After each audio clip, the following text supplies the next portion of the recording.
I'm Dave with Level Up Woodworking, and today I'm building an air filter cart for the shop because I just can't stand the dust in here. So let's get started.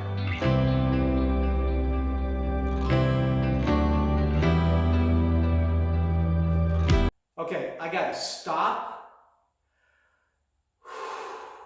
take a deep breath, and talk about dust collection.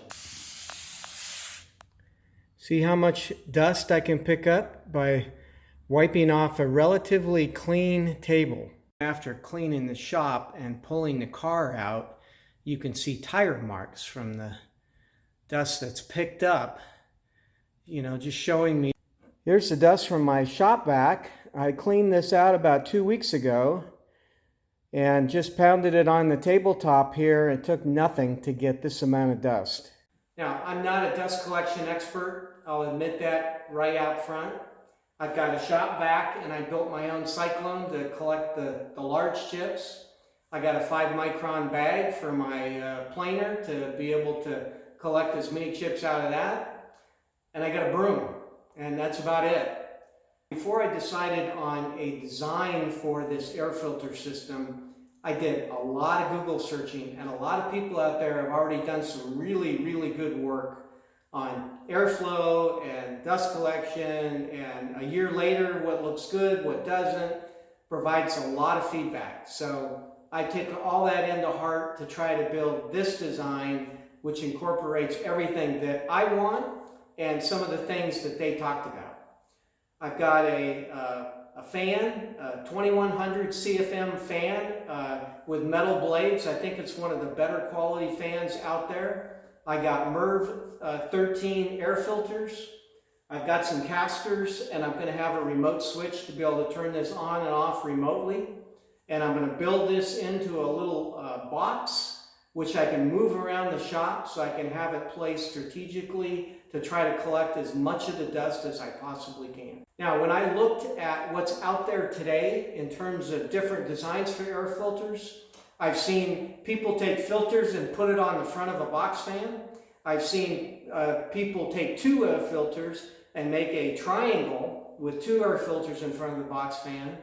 I've seen 4 filters stacked up with a fan on top of it and 8 filters stacked up with a fan on top of it.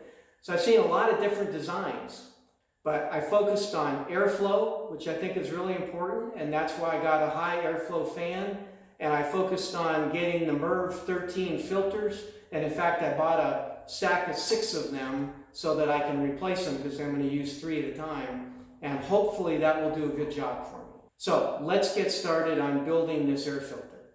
I got the wood out for this project. I've got some of this white melamine left over from the workbench that I built, and some leftover 3/4 inch plywood. I bought a little bit of pine here, just some cheap pine to be able to hold things together. Nothing special. I think I spent maybe $20 on the pine wood.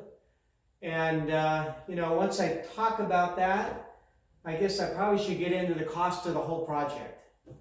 And, I've seen anything from a $40 filter fan assembly up to something that's quite elaborate at $250. So, I'm about probably $120 in with 3 filters for one setup. I started ripping some of the 1x4s that I purchased to be able to build the frame to hold the filters. Had quite a few cuts to make, but worked out fairly well, no complaints. Used a feather board at the beginning, but then I realized I probably really didn't need it, and just finished everything up.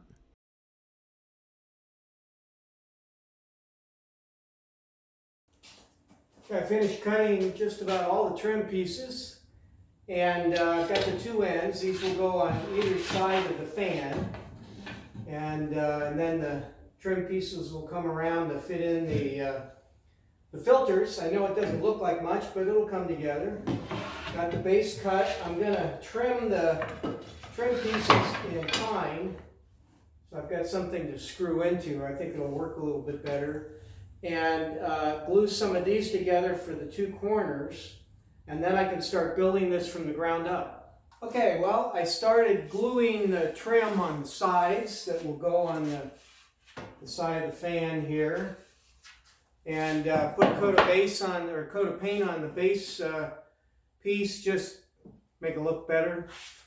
And now I'm going to take the screen off this back, and I'm going to use this hardboard. It's a 1/8" hardboard, and I'm going to cover up some of the slots right here and take out some of the space here. So I've got a more efficient airstream through the fan, and I'll just use the same mounting holes that I use for this screen to put that on. So I'm going to get started with doing that. And I also wanted to show you, I've got some, it's like a sticky rubber foam that I'm going to put all the way around the sides and the bottom, just little tab pieces on the base and these sides to isolate the fan a little bit from the rest of the box unit, so that it doesn't attenuate the vibration from the fan into the unit. Okay, I've cut my circle out for the fan blades, and as I was drilling these pilot holes in the wood, I noticed that this is a good illustration of how much airflow I'm blocking, both on the outside of the fan and inside of the fan, to try to get a little more efficiency out of it as we install it. Started assembling the frame, and this worked out pretty good. A little bit of glue, some nails, held really well in place.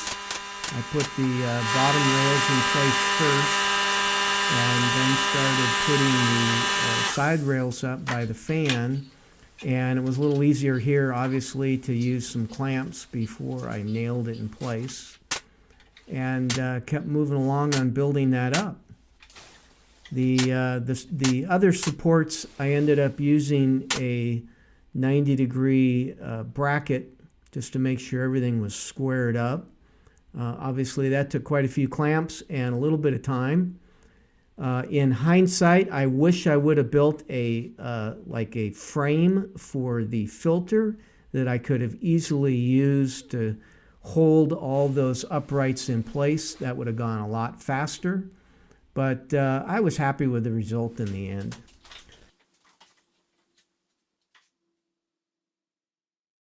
Obviously, I had to work into the dark hours of night to get this finished, but I was happy to get it done, and I really liked the way it turned out.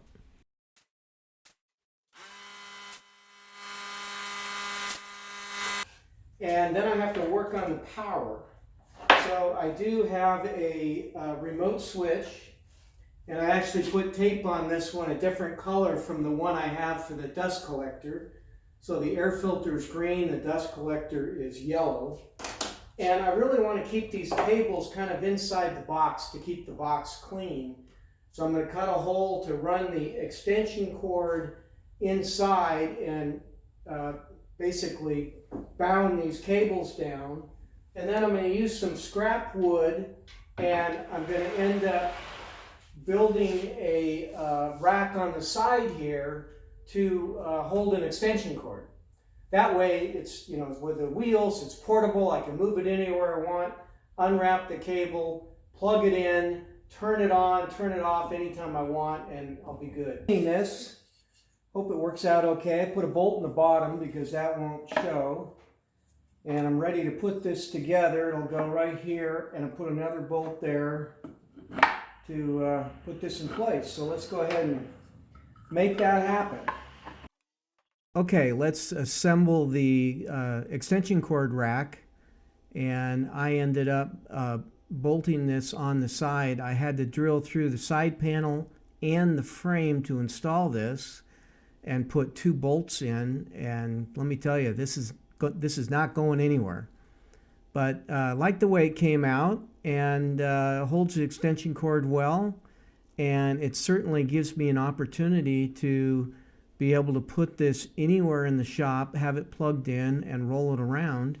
And I really like having this feature. I use liquid nails because I have it available, and I'm going to try to seal every single crack I can possibly find in the whole thing. Now I'm going to put the casters on the bottom, which I probably should do after I put the top on, just to finish that, but I don't have all the wood I need for the top, so I'll have to wait till I get one more piece.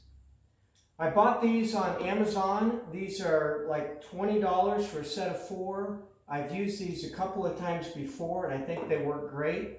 And for a lightweight unit like this to roll around on the garage floor, they're going to be great. They even come with a free screwdriver, and it happens to be a magnetic screwdriver, which is really nice. But I'm going to use a drill to put these in.